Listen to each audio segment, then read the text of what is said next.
Hi everyone, welcome to World of Tanks with stewiejp. I'm Stewie and this is the Tier 8 Chinese premium tank, the WZ111. This replay has been sent to me by Elite Commando from AGN1 clan, who's sent me a few replays in the past, and this is not a bad game at all. Now this is the tank I don't have, the WZ111, but I've seen some good replays featuring this tank, including this one.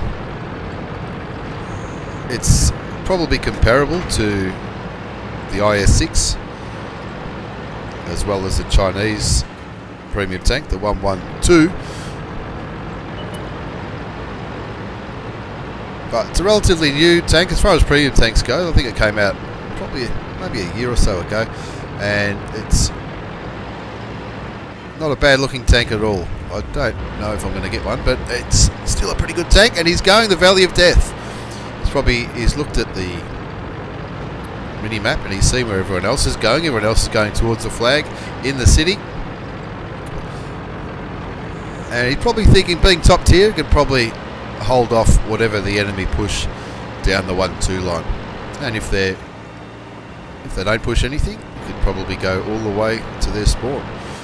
The spots a tier 8 medium pattern, the M46 KR. There's also a Comet and a little VK2801. But with his superior armour, he's got better armour than all of these tanks. He should be able to bounce a lot of stuff. It is a little bit of a slow start this game, but he's gonna get that gun firing. Unfortunate to get a damaged ammo rack early on. He repairs it quickly, as well as putting a little bit of damage into the American medium tank, and that's probably the tank he should concentrate on getting rid of first if he can. Puts a shot into the cupola,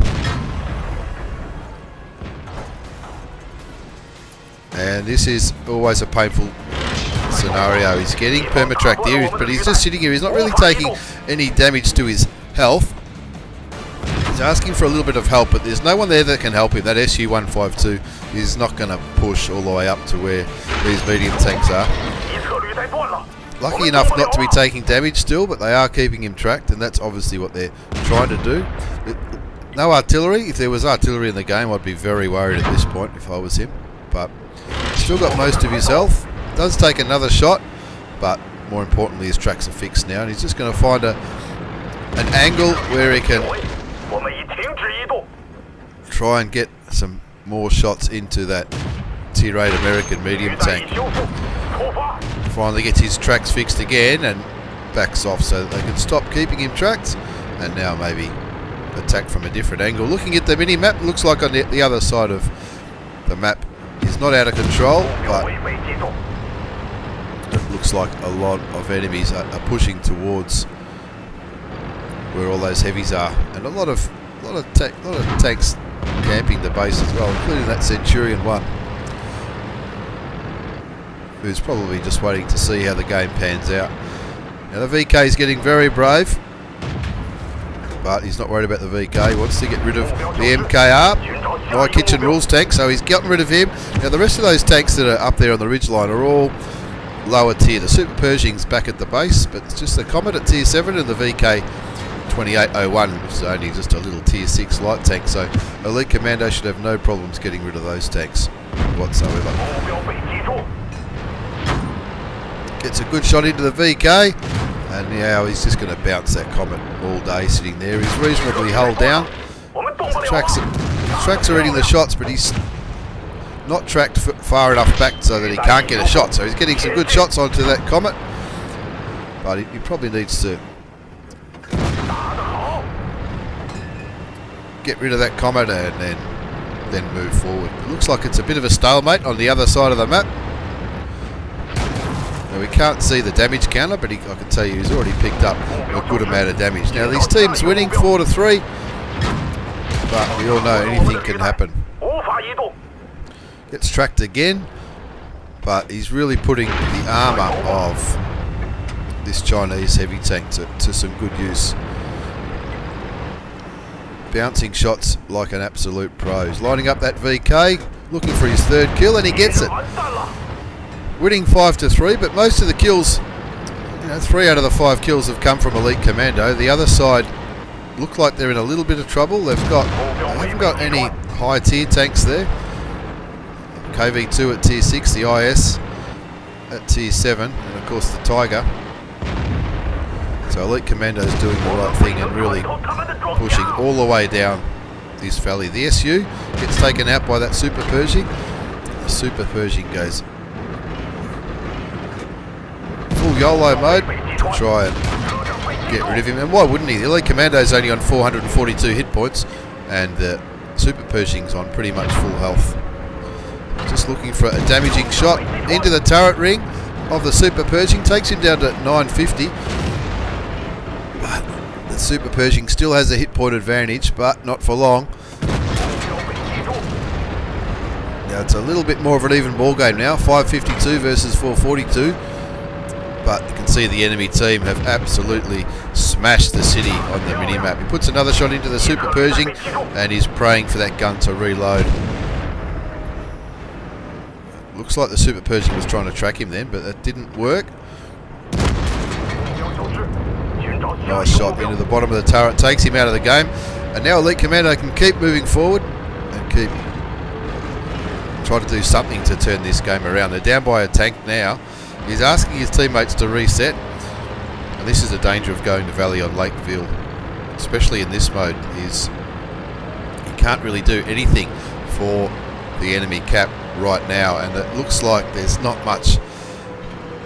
The enemy have got some tier 8 tanks there. You can see the IS-3, the T-32, the IS-6, and those tier 7 tanks are nothing to be sneezed at either, like the T-29. So they could be in grave danger of being capped out here. The tanks that are near the flag both haven't got much armour. The KV2 is a pretty cool tank, but it hasn't got the armour to compete with tier 8 tanks. So Elite Commando is making a beeline straight for the cap just to make sure they don't get capped out, and of course to look for some more damage and kills. He's already picked up 4 kills, and I can tell you he's picked up more than 1,000 or 2,000 damage already. Still sitting on the cap, the enemy tanks, but it looks like the CDC has jumped on the cap, which is stopping him from getting the counter up. So Elite Commando's down to 70 hit points with that last hit. He's used all of his standard ammunition, and he's looking for another kill, and he gets one with the IS. And as the CDC kills the KV2 as well, and he's hoping no one gets a lucky shot on him because he's got no hit points left whatsoever. Using the Hulk of his dead tank to his advantage, takes the T-32 down to 378 hit points. He wants to get another shot on him, can he? And will it be enough? It's not quite enough.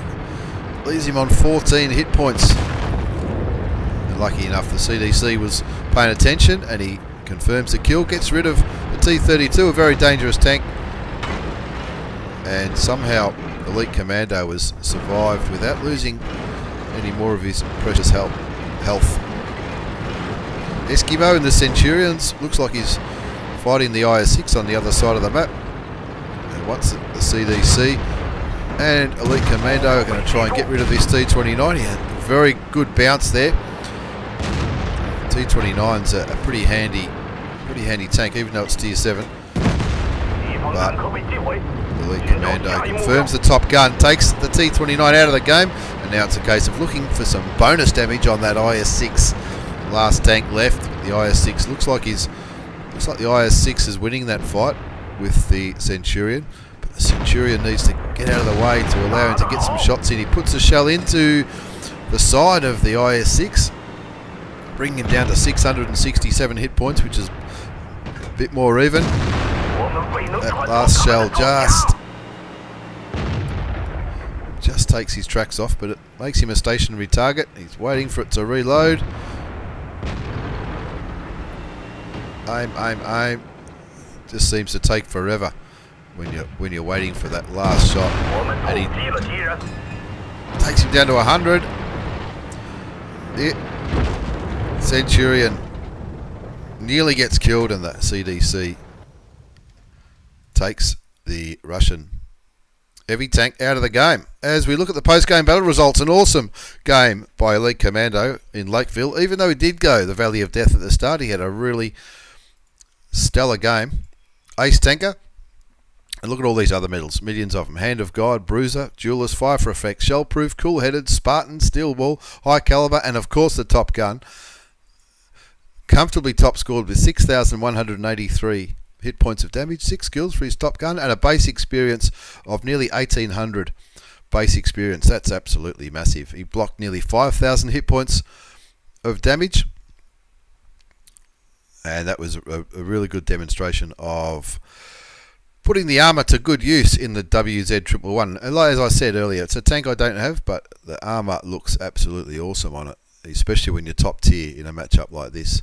And not being a premium tank, you obviously make a few credits out of that. He made nearly 100,000 credits, 95,500 credits after he's paid for his ammunition, even though he did fire some premium rounds at the end because he ran out of standard rounds, and had an absolute awesome game.